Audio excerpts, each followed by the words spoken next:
Alice Walker once said, the most common way that people give up their power is by believing that they don't have any.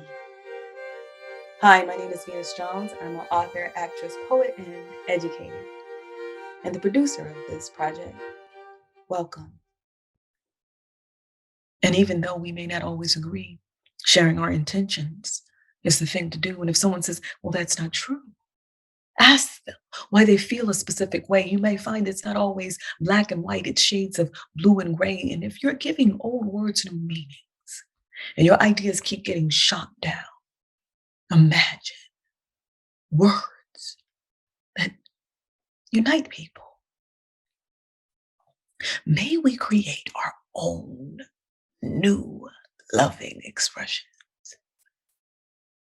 that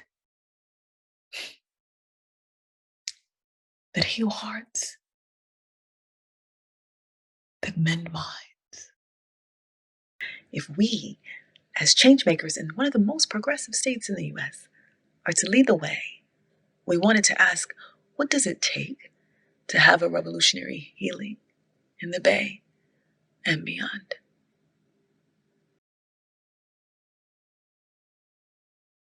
To be Black in America is to know that you would have been a commodity had you been born 200 years before today.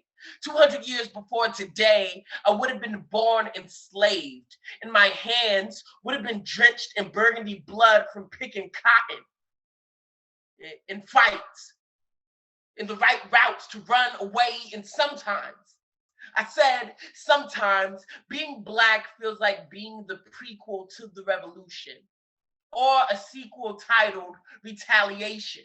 And I am tired. I said I'm tired of being a walking publication of pain, of being a footnote with no bootstraps to pull myself up. But isn't it heritage for African Americans to turn shit into sugar, to make the margins feel more like a home, to be seen as a home for bullets? And you think to live life this graphic, one must exist in a novel. America is a bloodstained flag woven with white supremacy and police brutality, is red, white, and blue, an inheritance growing from the graves this country was built on. But the earth remembers the scars left by Japanese internment camps like Manzanar. The US redrew borderlands with barbed wire, forced the border to cross Mexican communities at gunpoint, and calls them invaders, bled Mexican laborers for the Bracero program, and makes land of opportunity its catchphrase.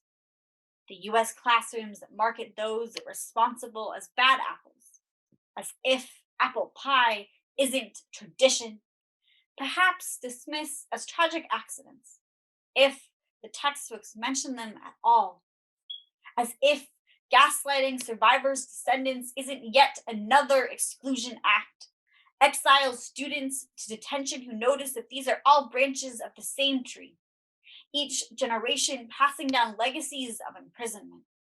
The same prison systems evolved into new forms, born out of ignorance and entitlement.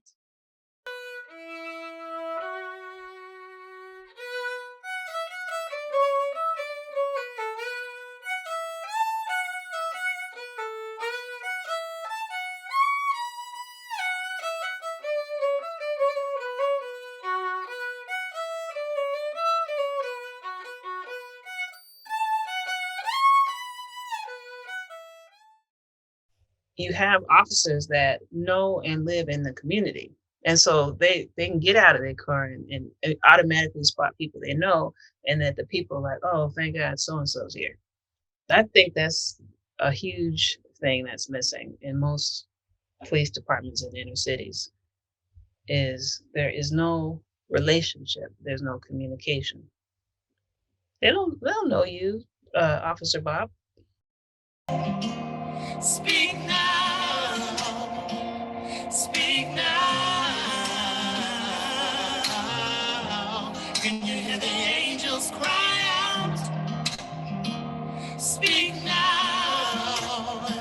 Speak now. Speak with authority.